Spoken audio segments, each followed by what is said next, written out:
vicharas, my trends, my tendencies, my attitude is different from yours. That is different from hers. No two of us are alike. Now, if we have only one method, then what will happen? We will try to put everybody in that iron jacket. The jacket will not change its size. I have to squeeze into it. But that is not what religion is. Religion is something holding on to which I attain the highest goal. The possibility of regimentation does not arise. Possibility of saying this is the only way does not arise. So, the method of meditation is tailor-made. They measure you up, they cut the linen according to size, they stitch it, and then call you for a trial. Thereafter, the finishing touches are given. Similarly, the art of meditation has a fundamental base. What will you meditate upon to reach the goal quickly in a less hazardous manner is somebody who will decide for you. As for instance, in the school or in the colleges or in the universities, the professors, they develop such an uncanny wisdom because of their prolonged experience and their power of observation. They can pick up an outstanding student in whom there is brilliance potentially hidden, and the teacher makes sure that brilliance is manifest. He handles that student according to his potential capacity. He handles the other student according to that student's capacity. Therefore, dears, this 1001 different methods of meditation that we see in the world today has some legs to stand upon, because no two humans are alike. Therefore, to each according to one's capacity, according to one's ability, according to one's tendency, has to be found out. But that calls for a tremendous amount of spiritual insight. Looking at the face, looking at the physiognomy, looking at the behavior pattern, they immediately understand at what level of awareness you are. And they take you by your hand from that level and they lead you up there. So, let us not outright discard the 1001 methods of meditation that is prevalent all over the human society today. As Swamiji said, and I have also experienced abroad in many countries, that the concept of yoga is catching up like wildfire. And as usual, let me quote a statement from Swami Vivekananda, and you will understand what a far-sighted person he was. All the systems, institutions, either social, political, financial, religious, or otherwise, all such systems and institutions that humans have developed through millenniums of experience for the welfare of human society, those systems and institutions are as good or as bad as we humans make out of it. The institution and the system is not to be blamed. It is the person who makes use of that system and that institution. If he is greedy, if he wants to exploit human credulity, he will do that. But the system remains that the method is to emancipate us from the concept of bondage. That is what a real mission leads to. So we will today concentrate on Patanjali's Yoga Sutra. Maharishi Patanjali is the founding father of Indian psychology, which deals with the human mind, breaks up the human mind analytically, so that in the modern day system of education, we all management gurus, they say that look, if you have a problem, you analyze the problem. And immediately when you analyze your problem, you will find the solution inherent in it. Similarly, several thousand years ago, Maharishi Patanjali understood that the mind in itself, manoreva manushyanam karanam bandha mokshayo. This was a matter of a retreat in our San Francisco Center in the year 2006. Manoreva, it is mind and mind alone, manushyanam, of the humans, karanam, is the cause of bandhan and moksha. Mind in its proper place is the cause of freedom or cause of bondage. It is the mind and mind alone. As Sri Ramakrishna used to say jokingly, when the people of Calcutta came to know that he was a Paramahamsa, you understand? Paramahamsa must be something wild. Instead of going to the zoo garden, let us go to Dakshineshwar to see a Paramahamsa. With that inquisitiveness, that Paramahamsa must be something extraordinary. He is extraordinary, but not by appearance. So they used to flock to his room, in time and out of time. Sir, I have come to see a Paramahamsa. They asked him, Sir, we are here to see a Paramahamsa. I am told a Paramahamsa resides here. So Sri Ramakrishna used to jokingly say, oh, you want to see a Paramahamsa? How do I convince you, dear, that you are seeing a Paramahamsa? Shall I grow 2 horns and a long tail in a human body? What a sense of humor. At the same time, what an education. A human being remains a human being in appearance.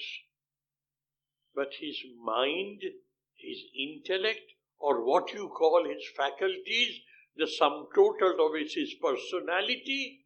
That personality has transgressed the limits of humanness and has saturated itself in the concept of divinity. That is what a concept of moksha and mukti is. I don't see any bondage here. Nobody has bound me down. But I feel I have my limitations. Limitations of understanding why and how of this cosmos. Who made this cosmos? Where from did it come? And who am I? What am I doing here? What is the purpose of my being born? These are all internal questions dealing with my intellect and my mind.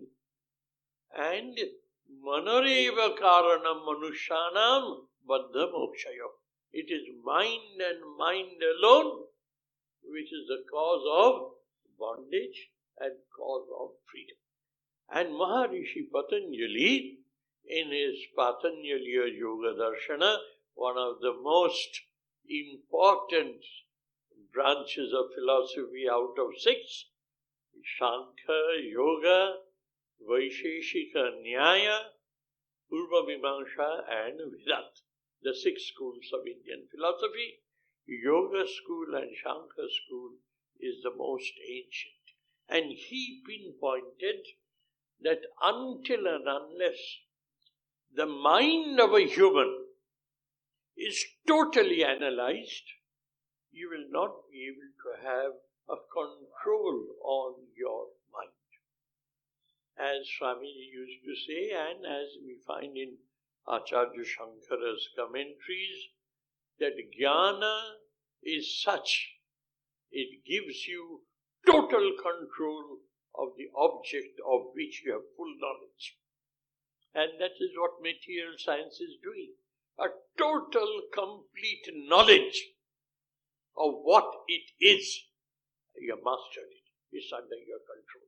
Similarly, if you know what is the mind, how does it function, what are the nuances and subtleties of the mind, and intelligently if you can manage your mind instead of suppressing, suffocating, strangulating, but managing it. If you can manage your mind, this mind in itself, which has led to this non-awareness of your true original nature, this mind will lead you to the awareness of your own true original nature. Manoreva manushanam karanam bandha mokshayo. And mind you, dear, this is something not very relevant, but it has a relevance. Students of English literature, those who have read Milton's Paradise Lost, there is a statement there which is absolutely the same idea. When Adam was thrown out of Eden, Garden of Eden, to hell, Beelzebub, Satan's first lieutenant, right-hand man, Adam and Eve were absolutely crestfallen that they have been thrown out of Eden and they have to live in hell. So they were terribly depressed and sad. Beelzebub comes and Milton says through Beelzebub, why are you crestfallen? Mind in its own place can make heaven of hell and hell of heaven. Mind in its own place can make hell of heaven and heaven of hell. You see now, that is why we say dharma is shashvata, sanatana, chirantana, satya. It is for each and every one.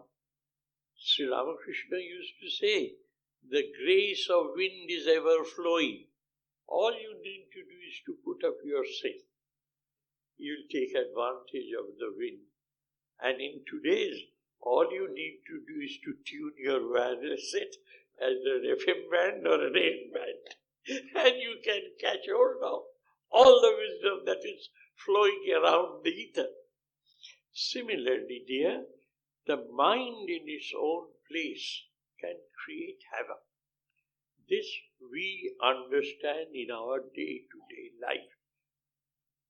Something happens which I don't like, in tearing rage I blow my top off, and after that phase has passed, I start weeping, repenting why I did behave that way, why did I hurt my near and dear ones with such harsh words. That's all that is happening. That mind which justified the rage, that mind is justifying the repentance. In its own place can make heaven of hell and hell of heaven. So dear, the basis of today's discussion now, this is the introduction of it. The basis of today's discussion now would be what Maharishi Patanjali has said, the last word. Here, I would like to again go back to the scriptural studies. You know, the scriptures are very, very, very commonsensical. Don't think it is beyond you. If you have a robust common sense, you will find meaning in scriptural studies. Scriptures say, Shastram tu antam pramanam apaurashayatvat. What does it mean? Let us give you an example. Say, for instance, we are neighbors, and I am building my boundary wall. You dispute. Say, Swami, you are raising your boundary wall, encroaching into my land. I say no. So a dispute is developed. We go to the court. And the court's decision either favors you or favors me. And the aggrieved party goes to the higher court. Till you go to the Supreme Court. And again in Supreme Court, if it is a full bench judgment, it is no more justiciable. Whether you like it or not, it is no more questionable. Why? The full bench of the Supreme Court is the last authority. There is no questioning their wisdom, whether you like it or you don't like it. There has to be a place where ball stops, the buck stops. In Shastra also, each one has its intelligence. I keep on arguing, you keep on arguing. There's no end to our argumentation. I am talking logically, you are talking logically. Where does the buck stop? Shastram tu antam pramanam. If you can quote any section from the scriptures which upholds your point of view, you win in the debate. I lose. Why? I have not been able to find out a quotation justifying my standpoint. And in our course, precedents are quoted.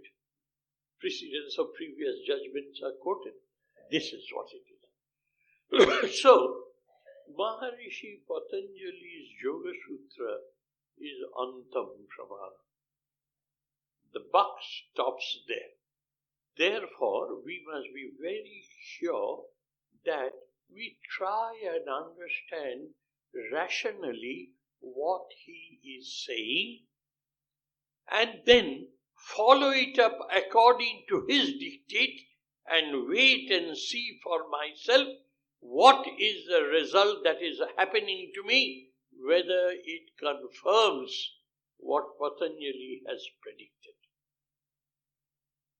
That is why Dhyan leads to Samadhi, and Samadhi has such definition by Patanjali, you can't go wrong. You can't make a mistake. You can't interpret the word Samadhi according to your understanding because of your limitation. You will not be able to explain it thoroughly and correctly. Therefore, Patanjali's Yoga Sutra has been taken and accepted as the last word of psychic control. Control of one's own psyche. He says that, look, the human mind is like a fluid. He tries to exemplify it because we cannot carry our imagination to that extent in the subtle domain. We need something concrete, tangible to understand. So he says, think of a fluid, say water. What are the qualities of water? A fluid has no shape of its own. It takes the shape of the container in which it is contained. That is one of the qualities of fluid. It has no taste soul. It acquires taste by dissolving solvents. It is a shapeless, colorless, tasteless, odorless liquid. That is what water is. That water takes the shape of a glass, takes the shape of a cup. 1 liter of water can be put into 1001 containers of 1001 shapes, and the water shapes itself according to the container in which it is contained. That's a quality which we very well understand because we see water every day. Then you can make the water sweet, you can make the water sour, you can make the water salty by adding sour things, salty things, sweet things. So, tasteless water can be made tasty. Odorless water can be made with odor, fragrant or stinking. Similarly now, conceive of the human mind like that. If you think of noble things, the nobility inherent in that noble thought saturates your mind, the water.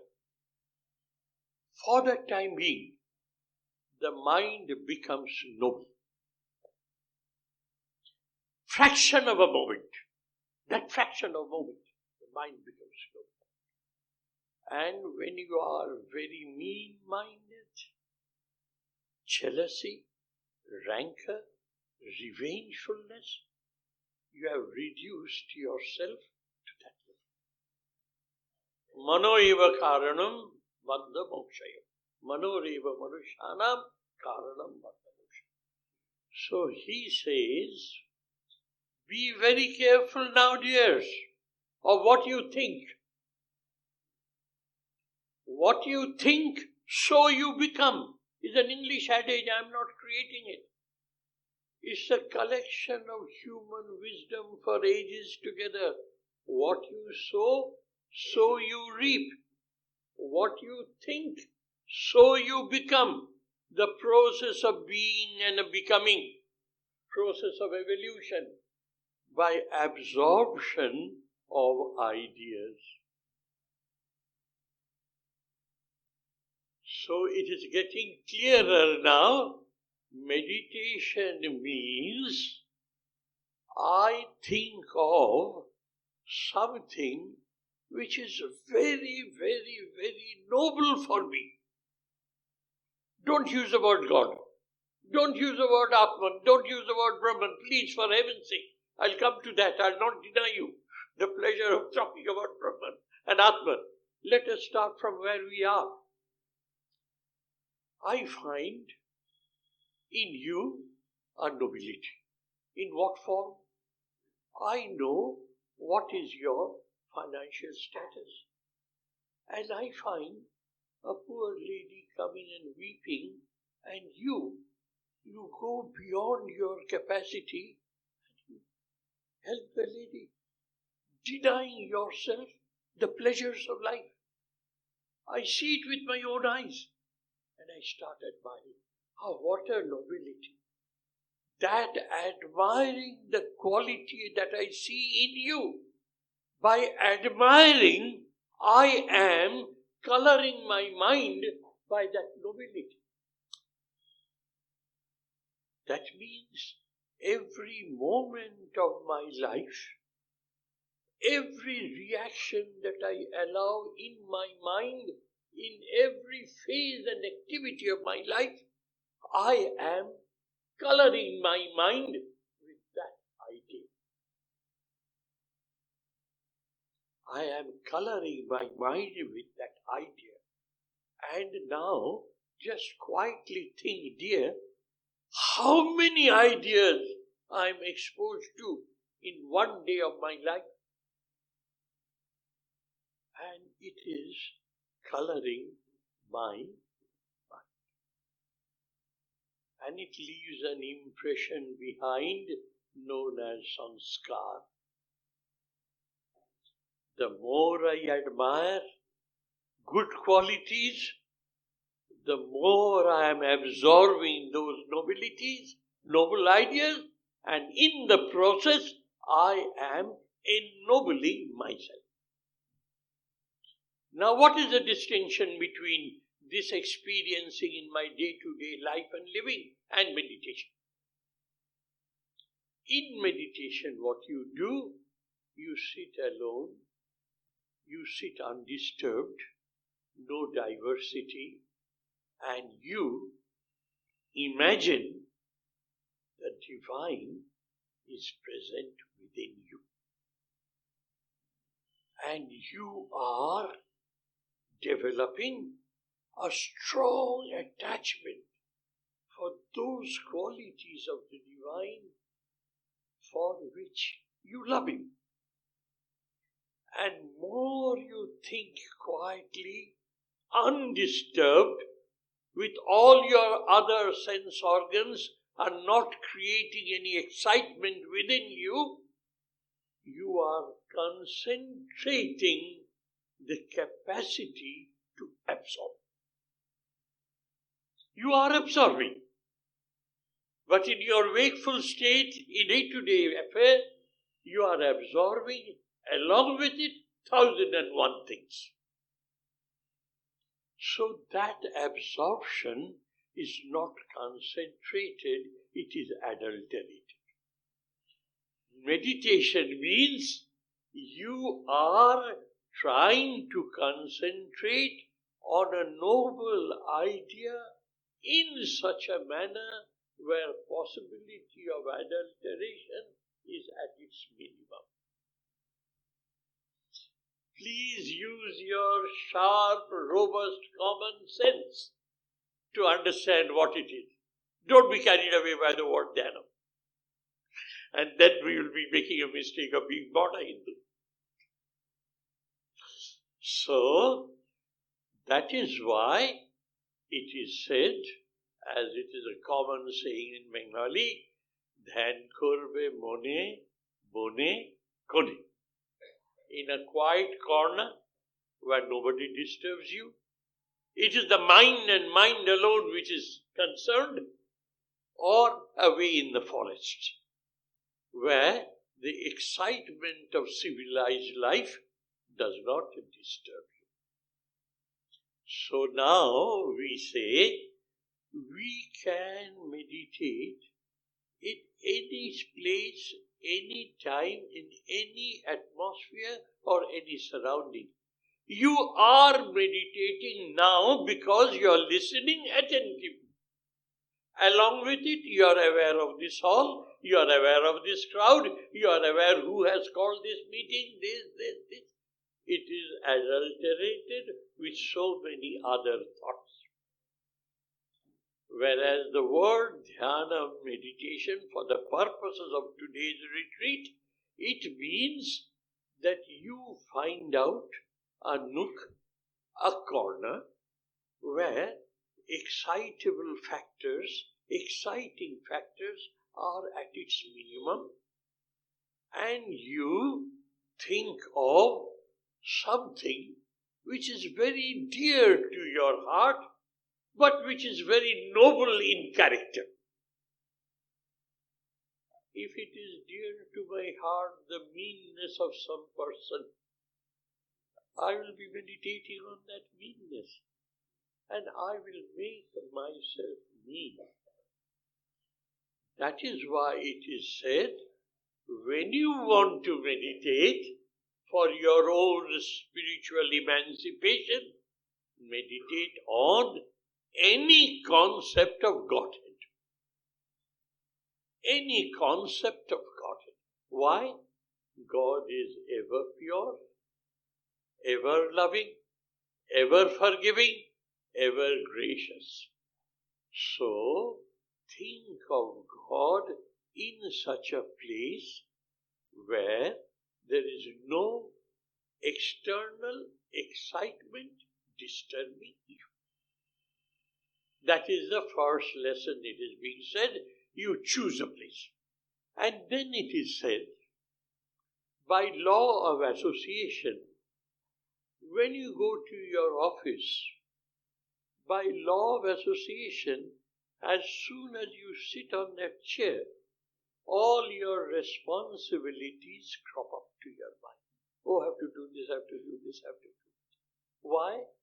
That chair has been used for this activity all the time. So the very suggestion and the look of that chair involves you in that type of activity. Take advantage of law of association, fix a place, do nothing else there but to meditate, and think of nothing else but the form of God which appeals to you most. Let it be Jewish, let it be Christian, let it be Islam, let it be Buddha. We are not bothered. We believe in universal religion, man-making, character-building religion, education, which will help me to manifest the divinity within myself. We are not bothered about your choice. To each according to their desire, their capacity, their ability. आप पसंद कर लो. There is a big but, and let me explain to you also why we say that meditate on Sri Ramakrishna or Ma Sharda Devi, even on Swami. I'll explain to you, dears. This is something which the devotees and the disciples should know for certain. Why we say that please meditate on Sri Ramakrishna or the Holy Mother or Swami. That should be your Ishtadev. The reason is very, very, very rational and scientific. It is a fact that God has said that I will incarnate in human form as and when the human society needs my help. And He has been doing so for ages together. Not because we are followers of Sri Ramakrishna, but during Sri Ramakrishna's lifetime, being totally impressed by the spiritual excellence of Sri Ramakrishna's spiritual experiences. Mathuranath Vishwas, who has seen him from a young boy till he reached his end of tapasya, that Mathuranath was sure that this person, Gadadhara Ramakrishna, is not an ordinary sadhaka. So what did he do, dear? He called a seminar of such scholars who were an authority by themselves. And they sat together in the Dakshineshwar temple garden to assess and analyze and evaluate each and every aspect of Sri Ramakrishna's spiritual experience. And all of them unanimously, quoting from the scriptures and from Ramakrishna's spiritual experiences and its excellence, they were forced to come to this unanimous decision that he is an incarnation of the divine in the modern age. Which Sri Ramakrishna at the last moment of his life told to Narendranath, because Narendranath was thinking, sitting next to him, now within a few moments he will disappear. How I wish he could tell me who he is. He appears to be a man, but his behavior pattern is like God. I would like to hear from him who he is. And he hears Sri Ramakrishna stricken with throat malignancy, lost his voice, and Narendranath hears Sri Ramakrishna scolding him, Akhono tora vishwas, you are still doubting me. Je Ram hoye Tretaya janmeche. He who was born as Ram in Treta, he who was born in Krishna and Dwapar, it is he who has been this body. But he had a dig at him. তবে তোর বেদান্তের মতে নয়, not according to your Vedanta philosophy, because Vedanta philosophy does not have a space for the concept of an avatar. They don't have. So that is the limitation of philosophy, limitation of intellect. So what happens, dear, whether you like it or not, but I must be truthful to you, according to the scriptures, Sri Ramakrishna and the Holy Mother and Swamiji, they are the latest version of an incarnation. And the speciality of this incarnation is that they had to have 3 different human forms to meet the challenges of the modern age. Previously, 1 form was good enough. We have made our life so complex that he had to descend in 3 different forms. The descent was 1, but the form were 3 human forms. Why? Because Sri Ramakrishna was so pure at heart. Shuddha Sattvic Bhagavati Tanu. He converted his body into an experimental laboratory, proving concretely, tangibly, the abstract experiences of the rishis and munis of the past. That body was not fit for anything else. Then the world has known about motherhood of divine, according to Indian concept, motherhood of the divine.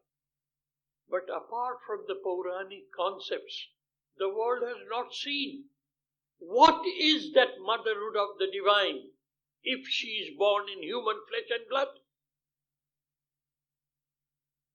It was required for Ma Sharda Devi to accompany him, and not only to accompany him, to carry on his unfinished work for 34 long years. The first avatar in the form of a mother of the universe, in the form of a woman, a lady. The world could never conceive of that. Up till now, the world has always seen avatar as a father figure. And the avatara sanginis played second fiddle. To enhance the standing of Marjada Purushottam Ram, Ma Janaki sacrificed herself. That's what history says. I am not saying is that what it is. Here it is totally different in this modern age. Now, dear, the scriptures say, don't think I am saying and I am being very brainy. The scriptures say, when an avatara is born, the flow of spirituality that the human society has inherited, that flow channelizes through that form. That is, the contribution of Rama, contribution of Krishna, contribution of Abraham and Moses, contribution of Buddha, contribution of Jesus, contribution of Muhammad, contribution of Shankara, Ramanuja, Chaitanya Mahaprabhu. All that stream of spiritual flow has formed into a channel known as Ramakrishna. This will continue till another avatara is formed. That is why this is an age of Ramakrishna's spiritual excellence. That is why, dears, with this as our spiritual and scriptural background, we say Sri Ramakrishna in that name and in that form, and all that he represents is a sure shot to meditate and reach your goal in the quickest possible time.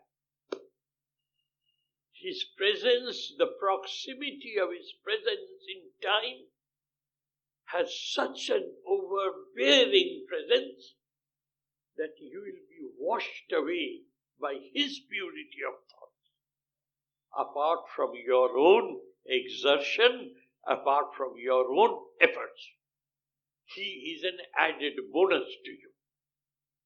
So, in the time of meditation, we say, Don't think he's in cloud 9, up in the heaven. He is within you. You are not aware of it. So, make yourself aware. Continue to cultivate the awareness of presence of the divine within you. And if you think of Sri Ramakrishna in the core of your heart, think of him facing the same way as you are facing and sitting. You know why? Because when I see you, we are face to face. The separateness is the strongest factor. You are different from me. When I turn you round and put you here, you and me will become the same. That is the psychology of this instruction.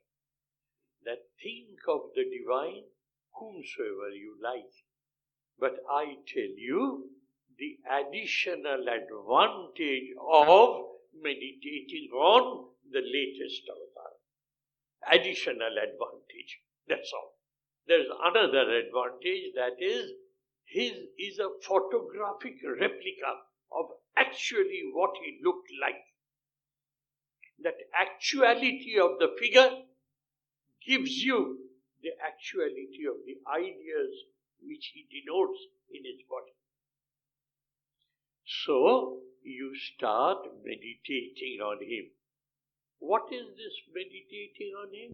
You think he is sitting in the core of your heart, absolutely luminous, absolutely effulgence. That is, darkness is equated with ignorance, luminosity and effulgence is equated with knowledge. So you are willfully, consciously imagining that the divine is residing with you, inseparable from you. You are the same. But your mind goes here, your mind goes there. You are being told, but the mind doesn't stay at a place.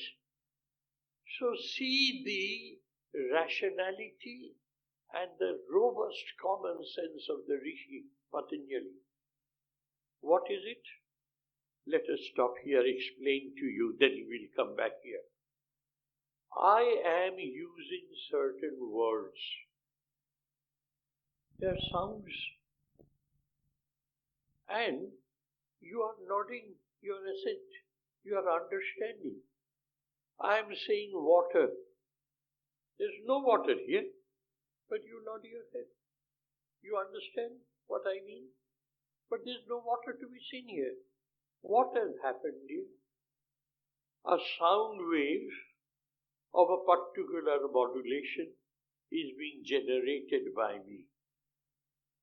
My brain, the idea of water, is translating itself to the nervous system, and my nervous system is making me speak the word water.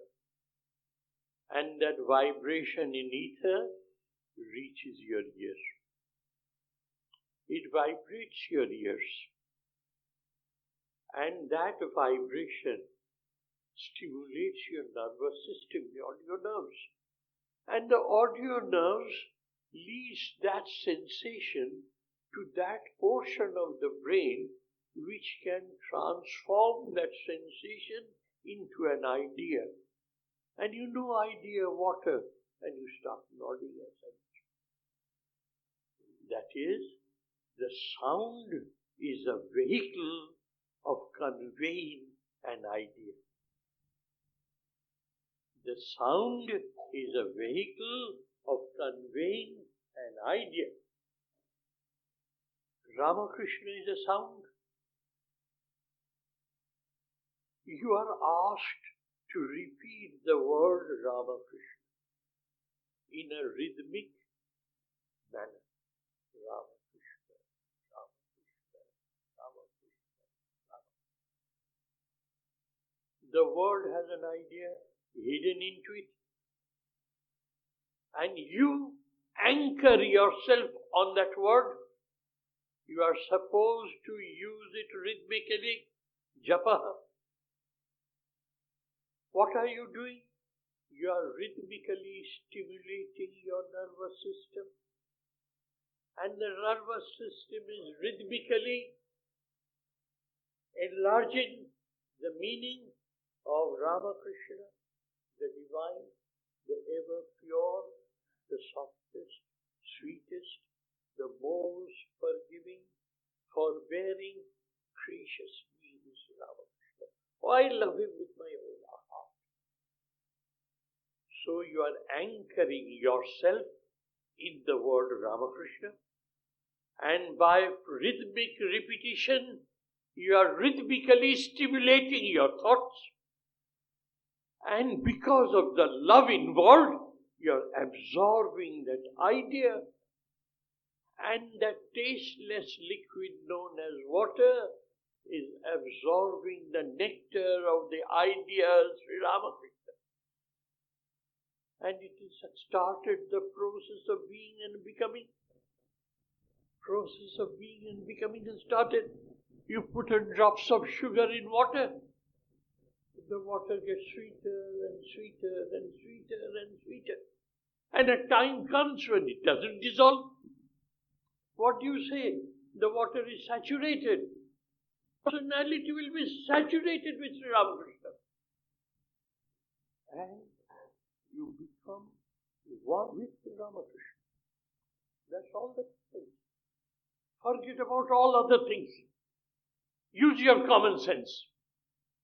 By adding the idea through the word Ramakrishna rhythmically, you are rhythmically stimulating the idea. The process of saturating your being, satta, antahkarana, you are saturating it. And in the process of this saturation, what is happening? The process of being and becoming has stuck. And a time comes when the container is full. There's no space left. The more Sri Ramakrishna enters in you, the space that he occupies, your ego is pushed out. There is no space there. I have a very funny example to give you. Please bear with me. Let us not be so serious. Do you know the story of an Arab and a camel of the Arabian Nights?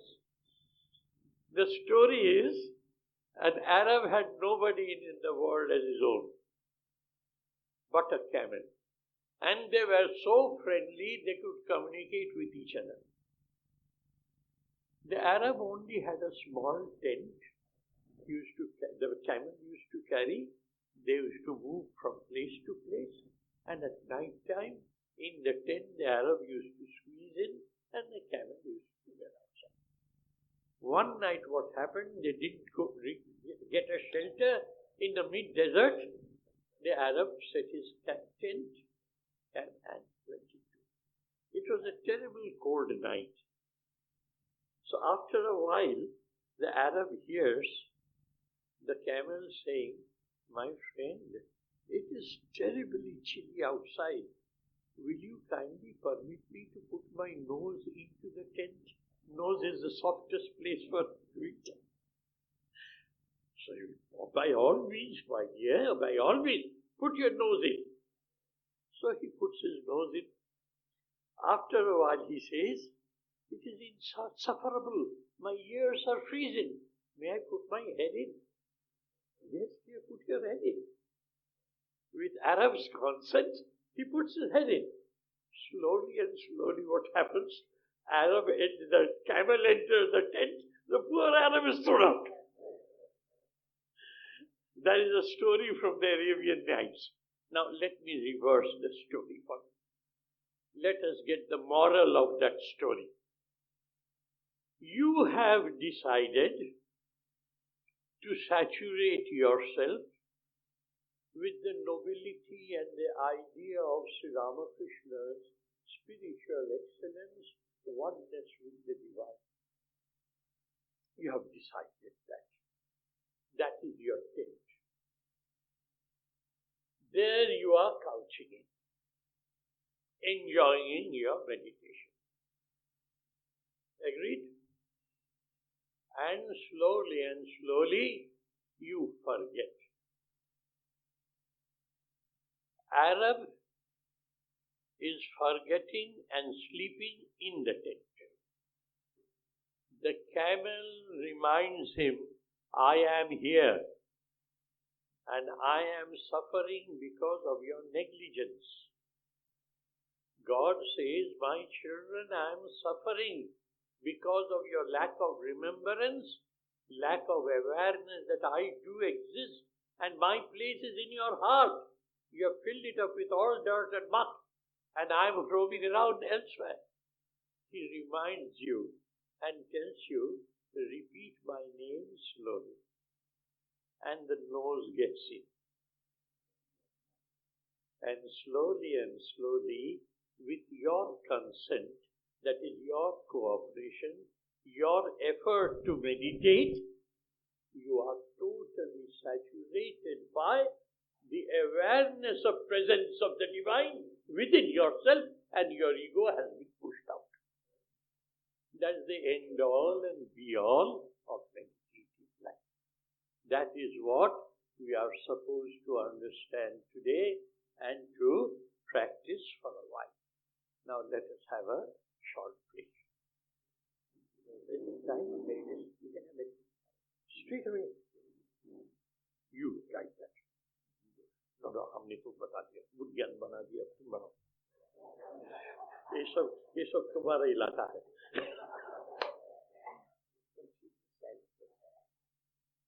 No.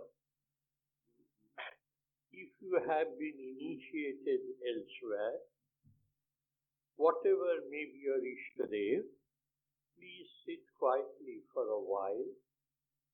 Rhythmically repeat the name of your Ishtadev or Ishtadevi, and then imagine. What is imagination today becomes realization tomorrow. It was imagination that the human beings will go to the moon. They have gone to the moon. Why? The imagination was the motive power and they worked hard to make it a success. Similarly, don't say it is imagining. Don't say it is auto-suggestion.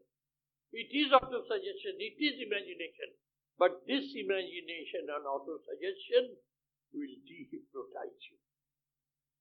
So dears, sit quietly for a while and then rhythmically utter the name of your Ishtadev or your Ishtadevi, and if you are not initiated, utter the name of Krishna or Ma Sharda or Swami Sridharanandaji, whichever you like. And slowly calm yourself down and dive deep within yourself with the sensation and feeling that God resides in the core of your heart. The area from where your I-ness, I am, comes up, that is the point known as Hridaya Guha, Hridaya Kamala, Hridaya Gauhar.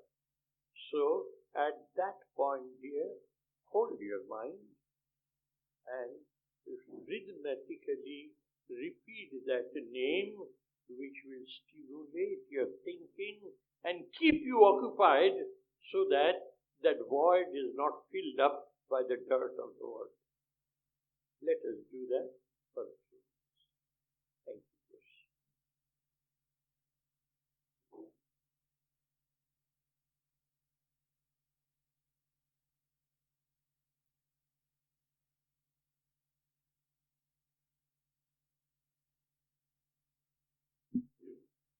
So we had a spiritual feast from Revered Maharaj, and Sri Ramakrishna used to say, "Khali pete dharma hoy na." So we will have some tea and snacks, and there are slips of paper. with the blessings of Sri Ramakrishna Ma Sharda Devi and Swamiji, we are again here for the second session. I will now request Revered Maharaj to give answers to your questions.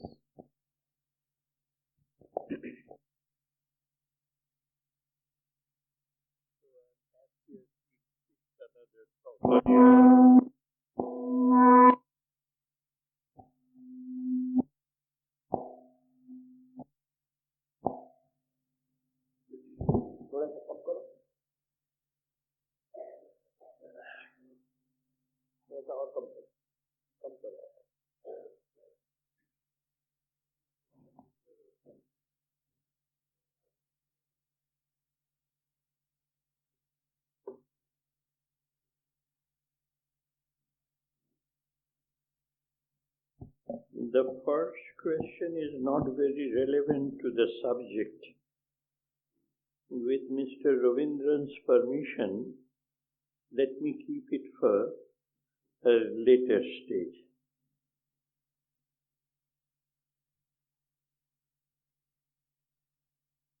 Well, what is integration of personality? The personality of a human, for the purposes of your question, has been defined as the four faculties which distinguish a human from an ordinary biological creature.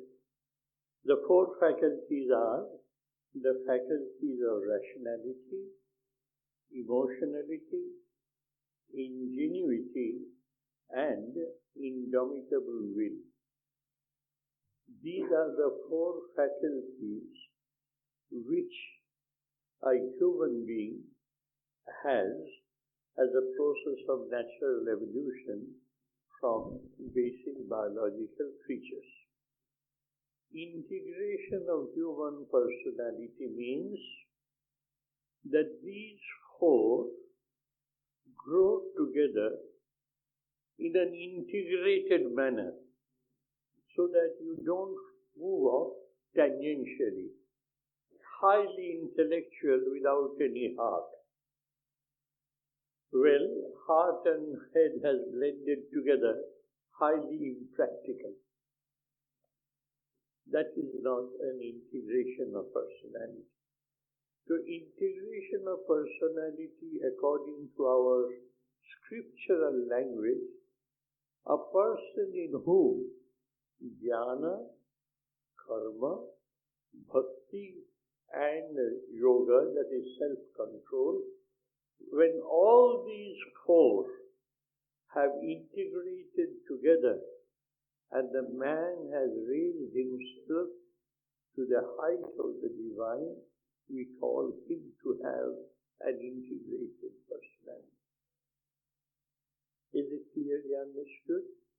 That is, the faculties of a human, the four, should be blended together, should be integrated together, and then it should be targeted towards manifestation of the divinity within. When that happens, then the real integration takes place. Otherwise, it is a gradation of integration. From lower grade to higher grade, the end of integration lies in identifying your true original nature, that is one with God. Next.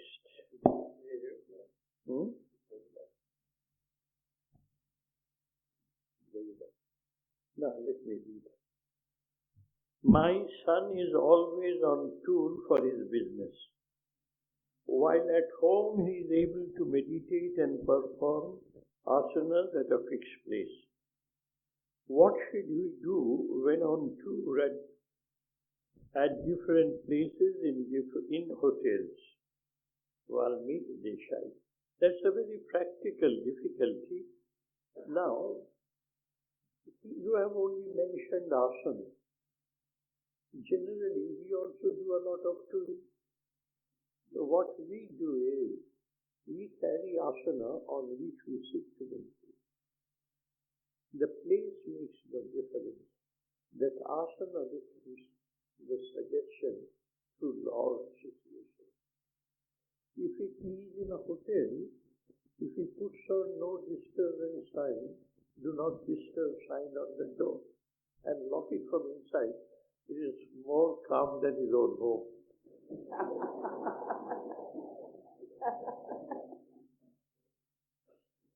But that asana is the point of contention. The very asana on which he might have made his guru sit on it as a blessing, and he sits on it every day and remembers Lord. So he should carry an asana which is a very light, small, 18 inches square. Whatever, it may not be a thick cushiony one, just a piece in a silk one. Because silk is supposed to be ever pure, it doesn't need to wash. So he can carry one and sit for meditation as and when it is possible. Secondly, yes, it is a little, I would say, removed from the question, but this is where the present concept of Karma Yoga helps us. Swamiji knew very well what this country will go through, what the human society will go through. They will have to work like mad to make both ends meet. पेट के लिए, रोजी रोजगार के लिए इंसान को क्या न क्या करने पड़ता है. स्वामी जी बात को समझते थे. In return, Swamiji enunciated the concept of Karma Yoga. And Karma Yoga is nothing else but converting Karma Yoga into Karma Yoga. Converting the concept of what into a concept